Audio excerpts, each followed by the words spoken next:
क्या आपने कभी सोचा है हमारी एक सेल से कंप्लीट बॉडी का निर्माण कैसे होता है? हेलो दोस्तों, मेरा नाम है शिवकांत मीना। आप देख रहे हैं शिवकांत बायोलॉजी। आप सभी का स्वागत है आपके अपने यूट्यूब चैनल शिवकांत बायोलॉजी में, जहां आज हम जानेंगे कोशिका चक्र एवं कोशिका विभाजन, यानी कि सेल साइकिल एवं सेल डिवीजन। तो आज हम सेल साइकिल एवं सेल डिवीजन में माइटोसिस पढ़ने वाले हैं। तो बिना टाइम को वेस्ट किए सीधा चलते अपने लेक्चर की तरफ। आज का अपना फर्स्ट टॉपिक है कोशिका चक्र, यानी कि सेल साइकिल। अब हम बात करेंगे कि सेल साइकिल क्या होता है। कोशिका चक्र वह प्रक्रम है जिसमें कोशिका वृद्धि करती है, डीएनए की प्रतिलिपि बनाती है और अंत में विभाजित होती है। यह कोशिका के जीवन की नियमित प्रक्रिया है। तो इस लाइन का सीधा सा मतलब ये है कि कोशिका चक्र वह क्रम है। क्रम का मतलब जैसे कि एक लाइन यानी कि पंक्ति, यानी एक के बाद एक, जिसमें कोशिका वृद्धि करती है। यानी कि कोशिका चक्र एक ऐसी पंक्ति है या ऐसा क्रम है जिसमें जो कोशिका होती है वह वृद्धि करती है, यानी कि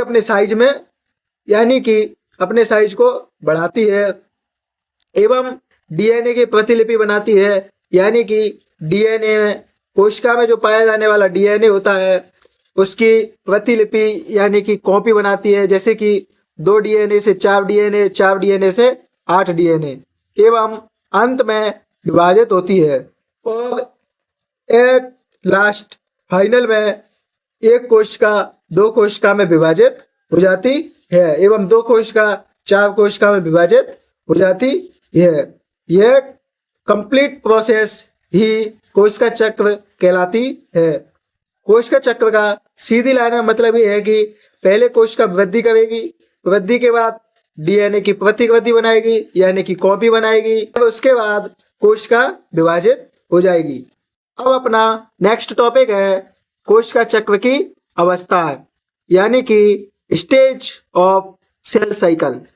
अब हम बात करेंगे कोशिका चक्र की कौन कौन सी अवस्थाएं होती हैं।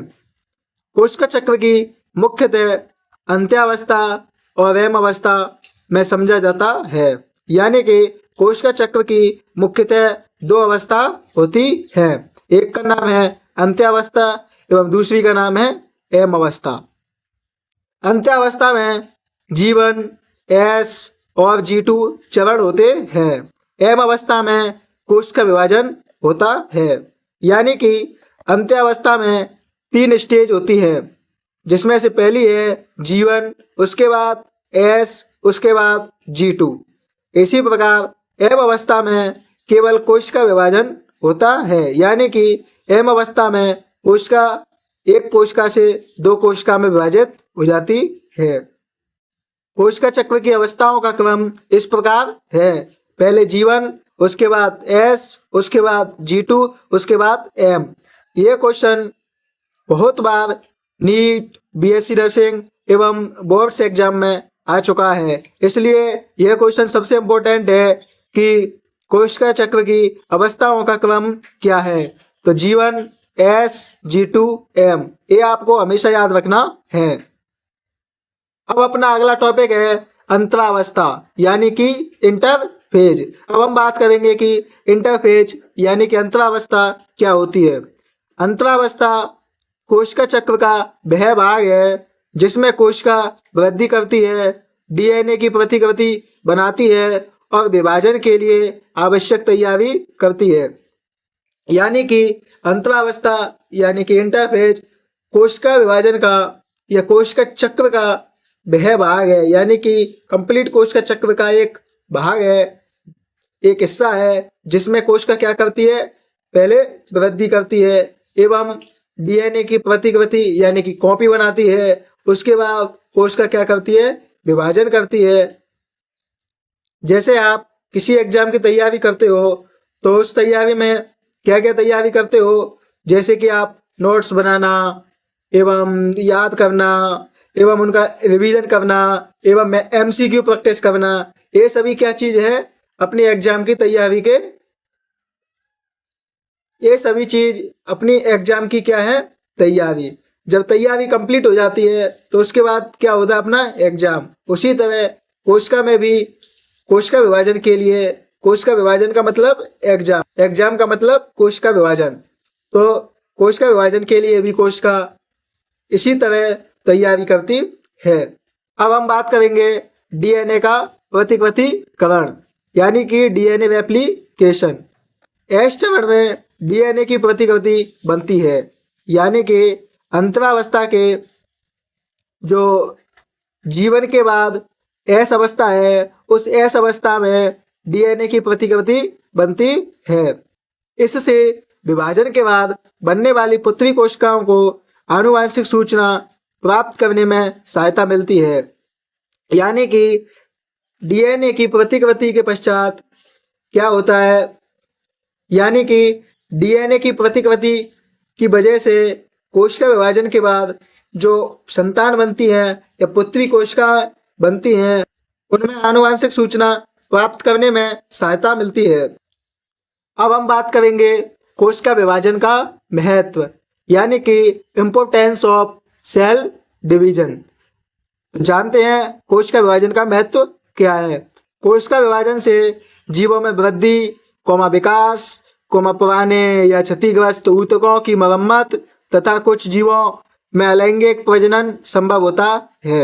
यानी कि कोशिका विभाजन करने से या कोशिका विभाजन क्यों आवश्यक है, इसके लिए कि कोशिका विभाजन से एक तो कोशिकाओं की वृद्धि होती है एवं जीवों में वृद्धि होती है। जीवों में वृद्धि के साथ साथ अगर किसी जीव की वृद्धि होगी तो उसका विकास भी होगा। विकास के साथ साथ पुराने या क्षतिग्रस्त ऊतकों की मरम्मत, यानी कि जैसे हमारे शरीर पर कोई घाव हो जाता है तो उस घाव को भरने के लिए या उस घाव की मरम्मत के लिए भी कोशिका विभाजन आवश्यक है। एवं अलैंगिक जनन में भी कोशिका विभाजन आवश्यक है, जो कि पेड़ पौधे करते हैं अलैंगिक जनन, उनमें भी कोशिका विभाजन आवश्यक है। तो आगे के आने वाले लेक्चर में हम जानेंगे अलैंगिक जनन क्या होता है, लैंगिक जनन क्या होता है, इन सभी की कंप्लीट डिटेल हम आगे वाले लेक्चर में जानेंगे। अब अपना अगला टॉपिक है समसूत्री विभाजन यानी कि माइटोसिस। अब हम बात करेंगे समसूत्री विभाजन क्या होता है। समसूत्री विभाजन में एक कोशिका से सामान्यतः दो आनुवंशिक रूप से समान पुत्री कोशिका बनती हैं। इसमें गुणसूत्र संख्या सामान्यतः बनी रहती है। यानी कि समसूत्री विभाजन किसे बोलते हैं? समसूत्री विभाजन का मतलब यह है कि एक कोशिका से सामान्यतः दो कोशिका बनती हैं। तो इसका मतलब यह है कि समसूत्री विभाजन में एक कोशिका से दो समान कोशिका बनती हैं। उन कोशिकाओं में गुणसूत्रों की संख्या समान रहती है। यानी कि एक कोशिका है जिसमें गुणसूत्रों की संख्या 46 है। जब उस कोशिका का विभाजन हुआ तो उससे दो कोशिका बनी। अब इसका मतलब ये नहीं कि उन दो कोशिकाओं में 23 गुणसूत्र हो जाएंगे। समसूत्री विभाजन में उन दोनों कोशिकाओं में 46 गुणसूत्र ही रहेंगे। समसूत्री कोशिका विभाजन में 4 अवस्थाएं होती हैं, जिसमें से पहली है प्रोफेज, उसके बाद मेटाफेज, उसके बाद एनाफेज, उसके बाद टीलोफेज। अब हम बात करेंगे कि प्रोफेज क्या होती है। प्रोफेज में गुणसूत्र सघन और स्पष्ट दिखाई देने लगते हैं तथा कोशिका विभाजन के लिए संरचनात्मक परिवर्तन शुरू होते हैं। यानी कि प्रोफेज में जो गुणसूत्र जो धागे की तरह या इधर उधर पड़े रहते हैं वह सघन और स्पष्ट दिखाई देने लगते हैं। यानी कि वे एक जगह इकट्ठे हो जाते हैं एवं स्पष्ट रूप से दिखाई देने लगते हैं। अब अपनी अगली अवस्था है मेटाफेज। मेटाफेज का मतलब क्या होता है वह जानते हैं। मेटाफेज में गुणसूत्र कोशिकाओं के मध्य भाग या विषुवती तल पर व्यवस्थित होते हैं। यह चरण गुणसूत्रों के स्पष्ट अध्ययन के लिए महत्वपूर्ण है। यानी कि इसमें क्या होता है कि जो गुणसूत्र होते हैं वह अपनी अपनी जगह से निकल के एक सीधी लाइन में यानी कि एक विषुवतीय रेखा पर व्यवस्थित हो जाते हैं, यानी कि कोशिका के बीच में एक पट्टी के रूप में व्यवस्थित हो जाते हैं, जिससे कि उनका अध्ययन करना आसान हो जाता है। एनाफेज में बहन क्रोमेटिड अलग होकर कोशिका के विपरीत ध्रुवों की ओर जाने लगते हैं, यानी कि जो गुणसूत्र मेटाफेज में एक पट्टी पर व्यवस्थित हुए थे, वह अब एनाफेज में विपरीत ध्रुवों की ओर चले जाते हैं, यानी कि अपने अपने ध्रुवों की ओर जाने लगते हैं।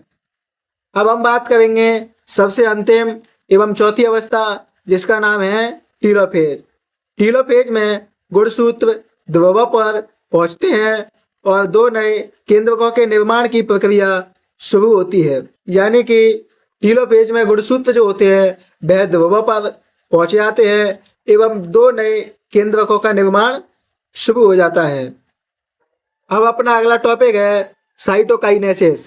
साइटोकाइनेसिस क्या होता है, इसको जानते हैं।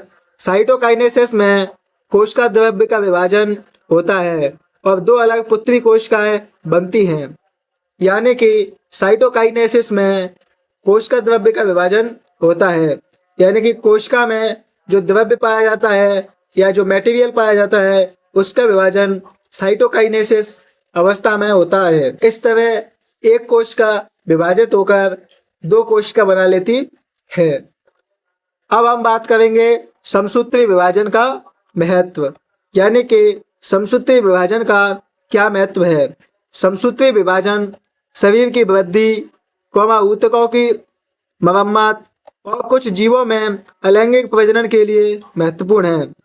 इससे सामान्यतः समान पुत्री कोशिका बनती है, यानी कि समसूत्री विभाजन से शरीर की वृद्धि होती है एवं ऊतकों की मरम्मत में आवश्यक है एवं जो जीव लैंगिक जनन नहीं कर पाते उन जीवों में अलैंगिक जनन के लिए भी समसूत्री विभाजन आवश्यक है एवं इससे समान पुत्री कोशिकाएं बनती है, यानी कि जनक के समान ही समान दो पुत्री कोशिका बनती है एवं उनमें गुणसूत्रों की संख्या भी समान रहती है। उम्मीद है आप सभी को यहाँ तक की सभी बातें समझ में आई होंगी। तो हम अपने कॉन्सेप्ट एवं अपने डाउट को क्लियर करने के लिए आज हम इसी लेक्चर में जो पढ़ा है उससे रिलेटेड 10 MCQ की प्रैक्टिस करते हैं। आज का अपना फर्स्ट क्वेश्चन है, समसूत्री विभाजन में सामान्यतः कितनी पुत्री कोशिकाएं बनती हैं। Option A 1, option B 2, option C 3, option D 4।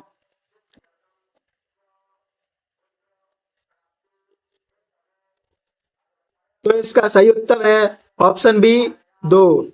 अब अपना नेक्स्ट क्वेश्चन है, डीएनए की प्रतिकृति कोशिका चक्र के किस चरण में होती है। Option A G1, option B S, option C G2, option D M।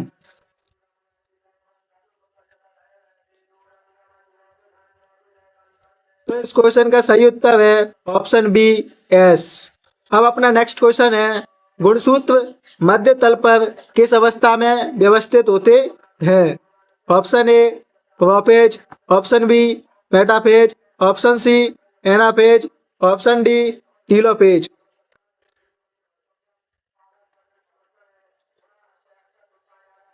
तो इसका सही उत्तर है ऑप्शन बी मेटाफेज। अब अपना अगला क्वेश्चन है, बहन क्रोमेटिड किस अवस्था में अलग होती है। Option A prophase, option B metaphase, option C anaphase, option D telophase.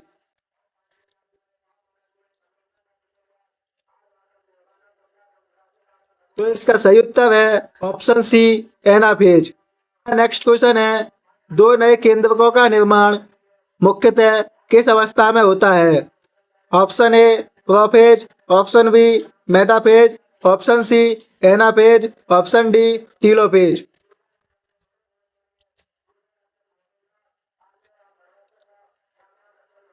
तो इसका सही उत्तर है ऑप्शन डी टीलोफेज। अपना नेक्स्ट क्वेश्चन है, साइटोकाइनेसिस में क्या विभाजित होता है।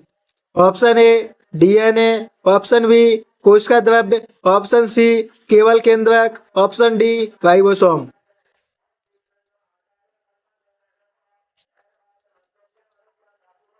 तो इसका सही उत्तर है ऑप्शन बी कोशिका द्रव्य। अगला क्वेश्चन है कोशिका चक्र में G1, एस और G2 किसका भाग है? ऑप्शन ए अंतरावस्था, ऑप्शन बी केवल एम अवस्था, option C cytokinesis, option D telophase.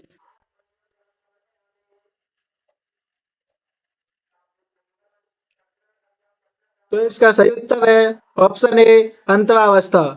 अपना नेक्स्ट क्वेश्चन है समसूत्री विभाजन का प्रमुख महत्व क्या है? ऑप्शन ए वृद्धि और मरम्मत, ऑप्शन बी केवल डीएनए निर्माण, ऑप्शन सी केवल ऊर्जा उत्पादन, ऑप्शन डी केवल पाचन।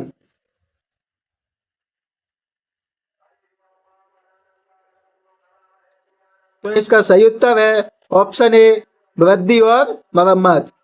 अब अपना नेक्स्ट क्वेश्चन है समसूत्री विभाजन में सामान्यतः गुणसूत्र संख्या का क्या होता है? ऑप्शन ए आधी, ऑप्शन बी दोगुनी, ऑप्शन सी बनी रहती है, ऑप्शन डी समाप्त हो जाती है।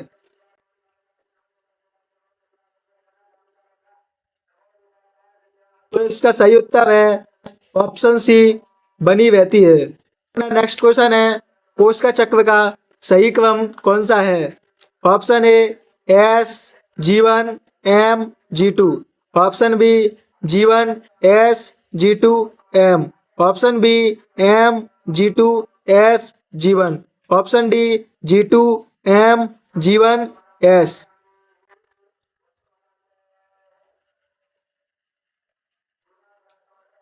तो इसका सही उत्तर है option B G1 S G2 M। यह क्वेश्चन कई बार नीट में, बीएससी नर्सिंग में एवं बोर्ड की एग्जाम में पूछा जा चुका है, इसलिए यह क्वेश्चन बहुत इंपॉर्टेंट है।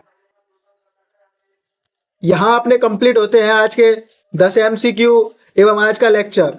उम्मीद है आप सभी को आज का लेक्चर पसंद आया होगा। वीडियो अच्छी लगी हो तो वीडियो को लाइक करें एवं ऐसी वीडियो रोज पाने के लिए चैनल को सब्सक्राइब करें एवं वीडियो को सभी अपने दोस्तों के साथ शेयर करें, जिससे कि उनकी बायोलॉजी भी आपके साथ साथ स्ट्रांग हो जाए। एवं इन सभी लेक्चरों के नोट्स पाने के लिए हमारे टेलीग्राम चैनल को ज्वाइन करें। मैं टेलीग्राम चैनल की लिंक आपको कमेंट में या फिर डिस्क्रिप्शन में दे दूंगा। अब मिलते हैं अपने नेक्स्ट लेक्चर के साथ। जब तक के लिए जय हिंद, जय भारत, वंदे मातरम।